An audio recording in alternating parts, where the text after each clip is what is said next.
Alam naman nating ang Pilipinas ay madalas na dinadalaw ng iba't ibang mga bagyo taon-taon na labis na nagiiwan ng di kaaya-ayang pinsala sa ating mga kababayan, lalo na sa kanilang mga buhay, ari-arian at mga tirahan. At speaking about mga tirahan, shelters o mga kabahayan, isa sa di maipagkakaila ay ang katotohanan ng dahil sa hirap ng buhay ay madalas sa mga bahay ng ating mga kababayan ay gawa lamang sa mga light materials na madalas madaling mapinsala sa tuwing may mga bagyo sa bansa. Dahil dito, naisip at isinagawa ng Philippine Red Cross ang pamamahagi ng shelter strengthening materials sa mga residente na makikitang madadaanan ng bagyo at malamang na mapinsala ang kanilang mga kabahayan. Isa ito sa naisip ng PRC na paraan upang di madaling mailipad ng hangin ang mga yero at dingding ng mga bahay ng ating mga kawaawang kababayan. Bago pa man tumama ang bagyong Pipito sa bansa, sa may bahagi ng probinsya ng Aurora ay isa si Nanay Evangeline Pagay ng Dipakulaw, Aurora ang nabigyan ng mga materyales upang mapatibay ang kanyang bubong laban sa malalakas na bayo ng hangin sa panahon ng pananalasa ng bagyo. Pasalamat naman po ako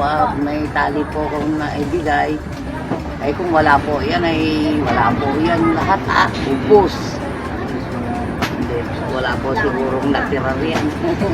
Nagpapasalamat naman po ako at nabigyan ako ng ganyang tali. Ay kung wala po yan labis sigurong wala kaming tirahan, sir.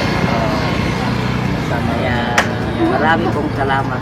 Bagamat di masisigurong mananatili pa rin ang tahanan pagkatapos ng bagyo, gayunpaman malaki ang may tutulong ng mga shelter strengthening kits dahil totoong malaking tulong ito sa ating mga kababayan. Nagpapasalamat naman ang Philippine Red Cross sa marami mga volunteers na tumutulong sa mga kababayan nating mailapat ang mga pampatibay na ito bago pa man dumating ang dilubyo.